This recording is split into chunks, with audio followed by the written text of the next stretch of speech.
오늘의 주요 뉴스입니다. 정부가 확진자 7일 격리 의무 기간을 단계적으로 줄일지, 일시에 해제할지를 내일 발표합니다. 감염 뒤 4일 동안 바이러스를 집중적으로 배출하는 코로나19의 특성을 고려하면 격리 의무는 5일로 줄어들 가능성이 커 보입니다.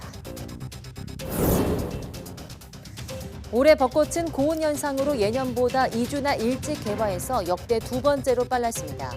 예상보다 빠른 개화로 인해 지자체들의 벚꽃 축제 일정 차질과 함께 뒤늦게 나온 곤충이 먹을 꽃가루가 없을 수도 있어서 생태계에도 혼란이 우려됩니다. 지구 온난화 속도가 예상보다 빨라서 앞으로 20년 안에 지구 온도 상승이 1.5도를 넘을 거란 전망이 나왔습니다. 우리나라는 산업 위주의 경제 구조상 탄소 감축이 취약하다는 지적과 함께 다른 나라보다 효율적인 전환이 가능할 거란 분석도 나왔습니다. 유럽연합 EU가 탄소 중립 달성을 위해서 2035년부터 휘발유, 디젤 등 내연기관 신차 판매를 금지하기로 했습니다. 다만 합성연료를 사용하는 내연기관차는 예외로 인정해서 계속 출시를 허용하기로 했습니다. 지난 18일 규모 6.8의 강진이 발생한 남미 에콰도르에서 이번에 산사태가 발생해 최소 53명이 숨지거나 실종됐습니다. 에콰도르 당국은 이달 초부터 계속된 집중호우로 지반이 약해진 상태에서 흙더미가 무너져 내린 것으로 판단하고 있습니다.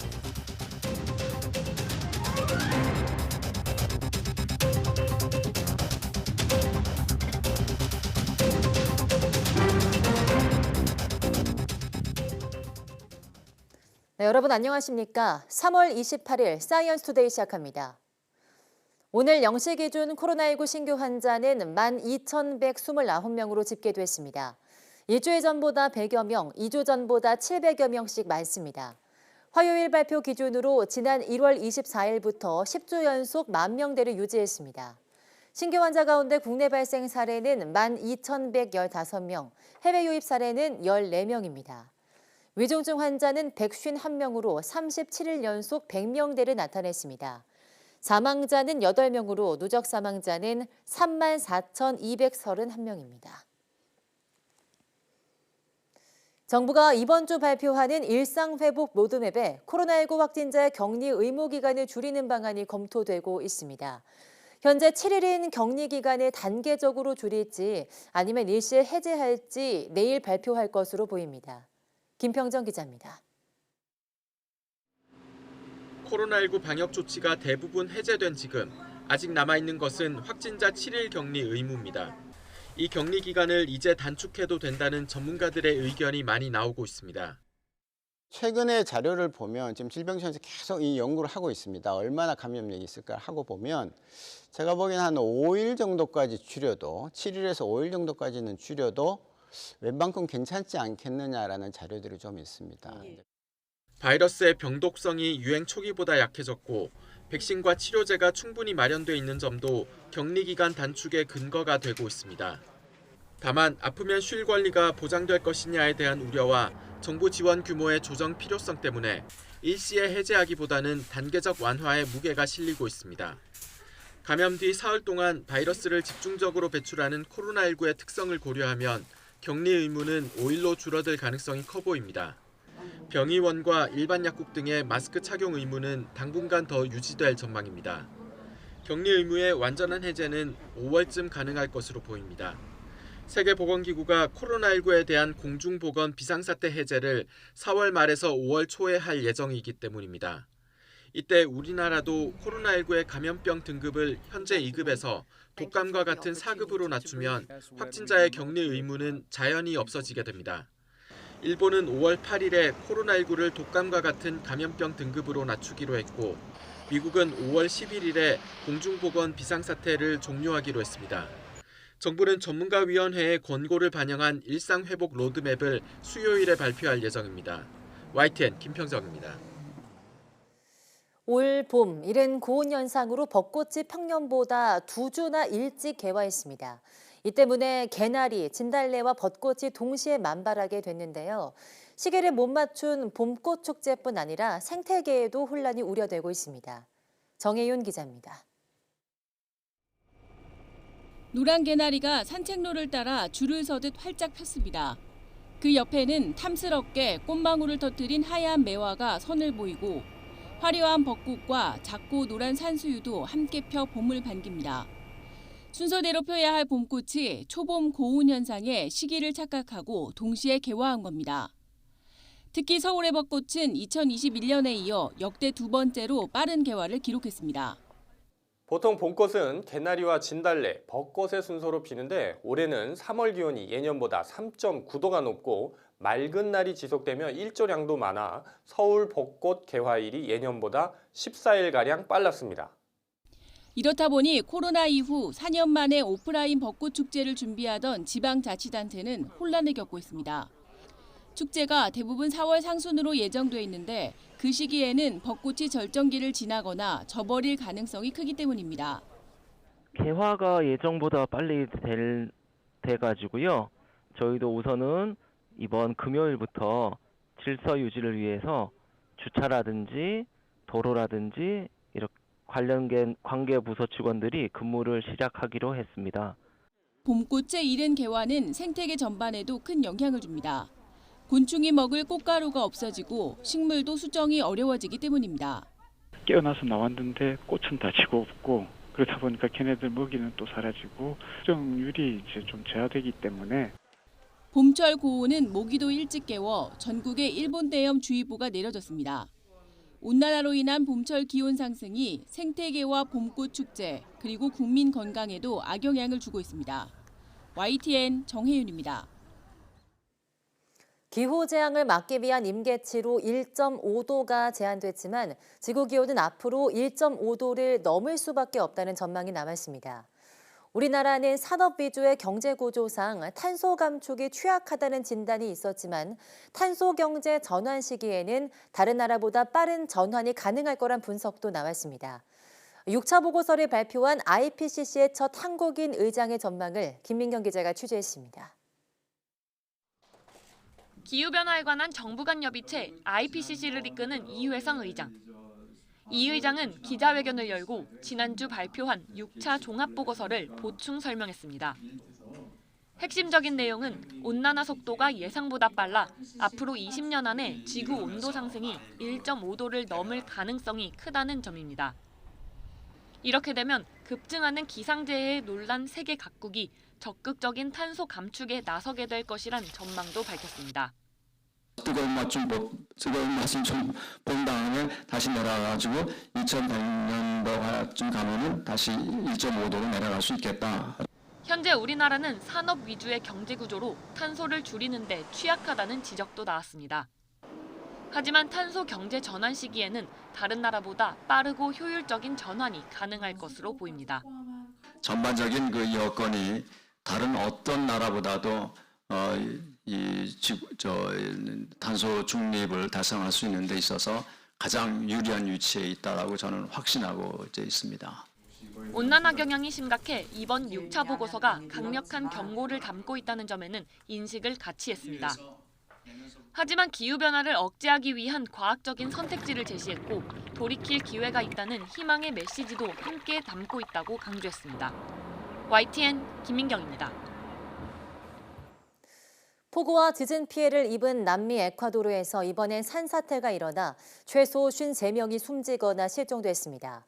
현재 언론에 따르면 26일 오후 9시쯤 수도 퀴토에서 남쪽으로 315km 떨어진 침보라소주 알라우시 지역에서 산사태가 발생했습니다. 일요일 밤 마을에 갑자기 덮친 토사에 주민들은 손쓸 틈도 없이 큰 피해를 입었습니다. 애초 인명피해 규모를 16명 사망, 7명 실종으로 발표했던 구조당국은 어제 오후 들어서 7명 사망, 46명 실종으로 수정했습니다.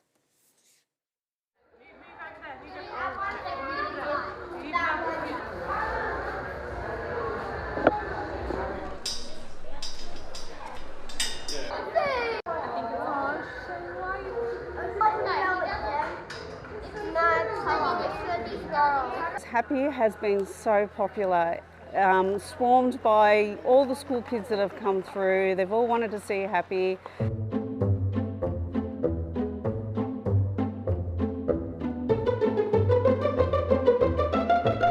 love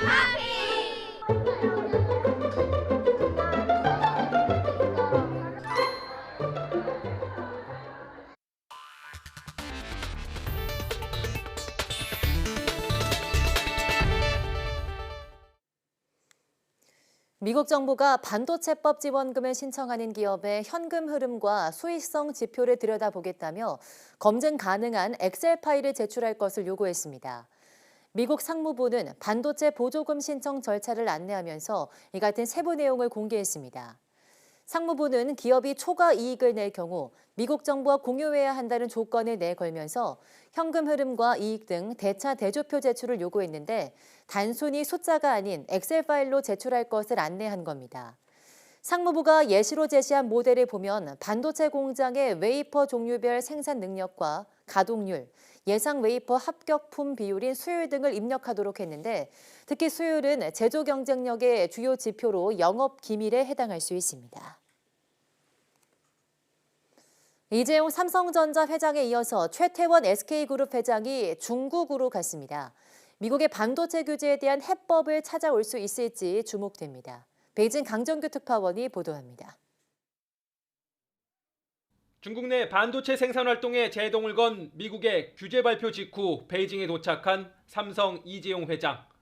중국 정부가 초청한 해외 기업인 교류 행사에 참석하면서도 자맹하듯 조용히 움직였습니다. 네, 올해 좀 참석하신 특별한 이유 있으신가요, 회장님? 국경이 날씨가 너무 좋죠. 네, 날씨가 좋습니다. 그렇다고 보폭이 좁거나 가볍진 않았습니다.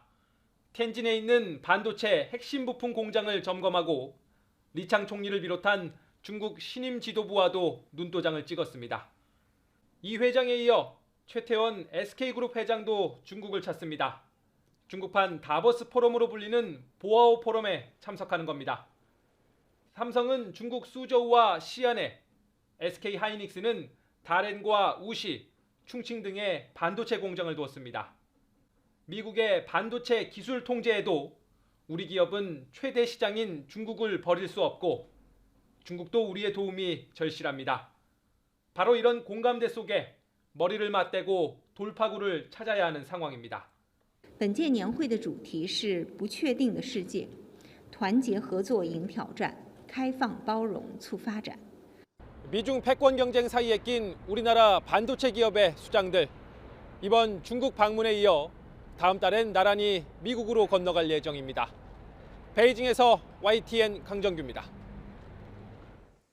중국 최대 검색 기업 바이두가 챗 GPT의 대항마로 개발한 인공지능 챗봇 어니봇의 생중계 출시 행사가 전격 취소됐습니다. 로이터 통신은 바이두가 언론과 일반인을 대상으로 한 인터넷 생방송을 통해 출시 행사를 예고했지만 당일 오전 일부 기업들을 상대로 한 비공개 행사로 전환했다고 보도했습니다. 바이두는 어니봇 시험 테스트에 참여한 12만 개 기업의 강한 요구로 행사 방식을 바꾸게 됐다면서 이번 행사가 앞으로 이어질 비공개 행사 중 첫 번째라고 밝혔습니다. 지난 16일 바이두가 처음 공개한 어니봇은 시진핑 국가주석에 대한 평가나 1989년 천안문 사태 등 민감한 질문에 대해서 그런 질문에 답변하는 법은 배우지 못했다며 답변을 거부하기도 했습니다. 유럽연합 EU가 탄소 중립 달성을 위해 2035년부터 휘발유, 디젤 등 내연기관 신차 판매를 금지하는 계획에 합의했습니다. 다만 막판에 수주간 비토권을 행사한 독일의 요구를 반영해서 합성연료 사용 내연기관차는 예외로 인정해 계속 출시를 허용하기로 했습니다. EU 주재 각국 대사들은 현지 시간 27일 2035년부터 이산화탄소를 배출하지 않는 차량만 신규 등록이 가능하게 해서 내연기관차를 퇴출하되 합성연료 사용 내연기관차는 예외로 인정하는 방안에 합의했습니다. EU 에너지 장관들은 28일 이사회에서 이런 합의안을 최종 승인할 예정인데 승인이 되면 집행위는 탄소를 배출하지 않는 연료만을 사용하는 차량 분류를 신규 등록 대상 차량 분류 아래에 신설할 예정입니다. 권도형 테라폼 랩스 대표를 송환하는 데 상당한 시일이 걸릴 수 있다는 우려가 나오고 있습니다. 권 씨를 붙잡은 몬테네그로 당국이 여권 위조 등 형사 사건을 먼저 기소해야 한다는 입장인데다 어차피 중형이 확실시되는 권 씨도 송환을 피하기 위한 법적 다툼을 치열하게 벌일 것으로 보입니다. 보도에 이상순 기자입니다. 권도형 테라폼 랩스 대표는 몬테네그로 입장에선 중범죄를 저지른 현행범입니다. 코스타리카 위조 여권으로 출국하려다 붙잡혔고 수화물에서 벨기에 위조 여권도 나왔습니다. 여권 위조는 몬테네그로에서 최대 5년의 징역형이 선고됩니다. 권 씨는 또 출입국 기록 없이 몬테네그로에 입국한 것으로 드러나 형이 가중될 수도 있습니다. 권 씨를 쫓고 있던 우리나라와 미국, 싱가포르 이외에 몬테네그로도 형사 관할권이 생긴 겁니다. 이에 따라 몬테네그로 검찰은 권 씨를 재판에 넘기지도 않고 다른 나라에 넘기는 일은 없을 것이라고 못 박았습니다. 가상화폐 테라 루나 폭락 사태로 투자자에게 50조 원에 이르는 천문학적 피해를 입힌 권 씨는 우리나라와 미국, 싱가포르도 쫓고 있습니다. 하지만 현재로선 몬테네그로의 사법 처리를 지켜보는 것 말고는 뾰족한 수가 없어 보입니다. 몬테네그로 법원은 지난 24일 권 씨와 측근 한모 씨에 대해 30일간의 구금 연장을 명령했습니다. 하지만 권 씨는 현지에서 변호인을 통해 법원의 구금 연장 결정에 불복하고 항소할 예정입니다. 권 씨는 또 송환 절차가 시작되면 몬테네그로의 신병 인도 결정에 대해서도 소송을 제기해 다툴 가능성이 있습니다.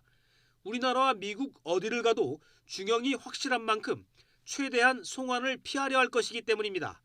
이에 따라 국내에서만 20만 명에 이르는 피해자들의 바람과 달리 권 씨의 실제 송환까지는 상당한 시간이 걸릴 전망입니다.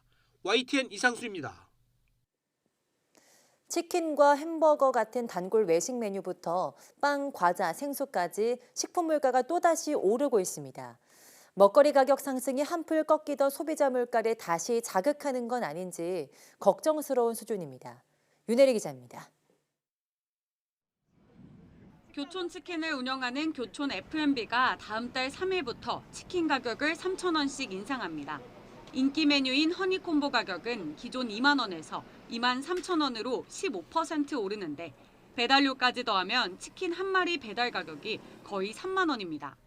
치킨이 3만 원이 되면 되게 마음속으로 화가 날 것 같아요. 사실 치킨은 한국인의 소울푸드인데 그거를 올린다? 그러면은 또 화가 날 거거든요. 뭐 사 먹기야 사 먹겠지만. 교촌 측은 원재료 값이 올라 가맹점주들의 수익 구조가 악화해 가격 인상이 불가피했다는 입장이지만 소비자들은 부담이 커질 수밖에 없습니다. 햄버거와 피자와 같은 단골 배달 메뉴 가격도 오르고 있습니다. 한 넉 잡고 2만 원 정도 쓰는 것 같아요. 전에는 그래도 햄버거 같은 거 사 먹으면 10,000원 정도 선에서 끝낼 수 있었던 것 같은데 요즘에는 확실히 많이 올라서 매일같이 통학하는 입장에서는 실제로 유명 프랜차이즈 업체의 햄버거 단품 가격은 이미 7,000원을 넘어섰고 피자 가격도 어느새 4만 원에 이를 정도입니다. 외식 물가도 가파르게 오르면서 이제 서울에서 냉면과 비빔밥 한 그릇을 먹으려면 10,000원으로도 부족해졌습니다. 가공식품도 예외는 아닙니다. 다음 달부터 편의점에서 사 먹는 롯데제과 아이스크림 가격은 평균 25%, 남양유업 두유 출고가도 평균 4.7% 인상됩니다. 제주 삼다수도 5년 만에 생수 출고가를 평균 9.8% 인상하면서 이젠 물값마저 치솟고 있습니다. 가공식품 물가 상승률은 글로벌 금융위기 때인 지난 2009년 4월 이후 13년여 만에 최고치를 기록했습니다. 정부가 자제를 요청하고 있지만 원자재와 인건비 상승 등 가격 인상 요인은 여전한 상황. 기업들의 1분기 실적이 기대에 못 미칠 경우 지난해와 같은 소비자 물가 상승세가 재현될 수도 있을 것이란 우려가 나오고 있습니다. YTN 윤혜리입니다. 최근 미국이 기준금리를 0.25%포인트 올렸지만 우리나라 시중은행 대출금리는 내림세가 이어지고 있습니다. 미국의 긴축이 사실상 끝났다는 기대감과 함께 채권금리가 하락했기 때문인데요. 대출금리가 계속해서 내릴지 기대감도 커지고 있습니다. 김지선 기자입니다. 미국 실리콘밸리뱅크 파산 이후 우리나라 시중은행 대출금리가 눈에 띄게 내렸습니다. 4대 시중은행의 주택담보대출 고정금리는 3주 만에 1%포인트 가까이 내렸습니다. 고정형 주택담보대출의 기준이 되는 은행채 5년물 금리가 떨어졌기 때문입니다. 신용대출금리의 기준이 되는 은행채 1년물 금리도, 전세자금 대출의 지표인 은행채 2년물도 하락세를 보이고 있습니다. 최근의 대출금리 인하는 은행채 금리 하락 등 조달 비용 하락과 금융권의 상생 금융 확대에 따른 상품금리 인하에 기인하는 것으로 볼 수 있습니다. 최근 채권 금리가 급격히 내린 데는 뒤바뀐 미국의 통화정책 기조가 한몫했습니다. 애초 이번 달 빅스텝을 밟을 거란 전망이 나오며 채권 금리도 덩달아 오름세를 보였는데 실리콘밸리뱅크 파산의 여파로 예상보다 완화된 베이비 스텝을 취하며 오히려 금리가 하락했고 투자 수요가 몰린 겁니다. 이 연준이 더 이상 금리를 올리지 못할 거라는 예상이 퍼지고 있습니다. 한국은행도 더 이상 기준금리를 올리지 않을 거라는 예상이 확산되면서 채권에 투자 자금이 몰려서 채권 가격이 상승하니까 채권 금리가 떨어지는 것으로 판단됩니다. 대출 금리도 역시 당분간 계속 하락될 것으로 예상합니다. 다만 미국과 유럽의 은행 위기가 완전히 끝나지 않았다는 점은 변수입니다. 개별 은행의 위기가 금융권 전체의 유동성 문제로 확산할 경우 현금 확보를 위한 채권 투매가 다시 채권 가격 하락으로 이어질 수 있습니다. 당분간 대출금리 하락세에도 여전히 금리 급등의 불안 요소가 남아있다는 게 시장의 판단입니다. YTN 김지선입니다. 글로벌 금융 불안 사태를 촉발했던 실리콘밸리 은행이 새 주인을 찾으면서 미국 은행주들이 급반등했습니다. 하지만 은행 위기에서 시작된 신용 경색이 부동산 시장으로 번지면서 경기 침체를 겪을 수 있다는 관측이 제기되고 있습니다. 워싱턴에서 권준기 특파원이 보도합니다. 파산한 실리콘밸리 은행을 인수한 건 대형 은행이 아닌 노스캐롤라이나 지역 기반의 퍼스트 시티즌스 은행이었습니다. 파산 전까지 미국에서 자산 규모 16위였던 실리콘밸리 은행을 30위의 중소형 은행이 사들인 겁니다. 모든 예금과 대출을 인수하고 23% 할인이 적용된 720억 달러에 매수하기로 합의했습니다. 실리콘밸리 은행 17개 지점은 곧장 퍼스트 시티즌스로 간판을 바꿔 달고 영업을 시작했습니다. 실리콘밸리 은행 구원 투수로 나선 퍼스트 시티즌스 주가는 50% 넘게 급등했습니다. 위기설에 휩싸였던 퍼스트 리퍼블릭 주가도 한때 30% 이상 폭등하는 등 다른 은행주에도 훈풍이 불었습니다. 의회 출석을 앞둔 마이클 바 연방준비제도 부의장은 서면 답변에서 실리콘밸리 은행 붕괴 사태는 잘못된 경영의 교과서적인 사례라며 은행 시스템에는 문제가 없다고 밝혔습니다. 하지만 위기는 이게 끝이 아닐 거란 전망이 곳곳에서 나오고 있습니다. 은행 위기에서 촉발된 신용 경색이 상업 부동산 시장으로 이어지고 결국 경기 침체를 부를 거라는 관측이 제기되고 있는 겁니다. Well, it definitely brings us closer. And then that credit crunch, you're right, just as you said, would then slow down the economy. 경기 침체에 대한 우려가 나오는 가운데 세계은행은 2030년까지 세계 경제 성장률이 2.2%에 불과해 잃어버린 10년이 도래할 거란 경고를 내놨습니다. 워싱턴에서 YTN 권준기입니다.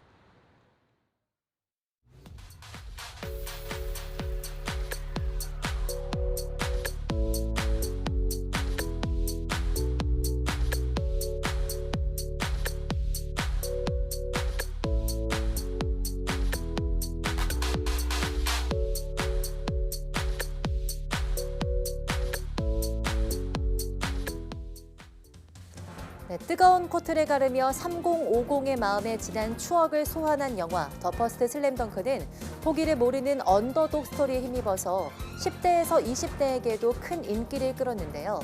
오늘 오후 사이언스데이 한길 사람 속은에서는 중요한 건 꺾이지 않는 마음, 중꺾마 신드롬에 이어서 슬램덩크까지 우리가 언더독을 응원하는 이유에 대해서 이야기 나눠보겠습니다. 많은 시청 바랍니다. 함께해 주신 여러분 고맙습니다.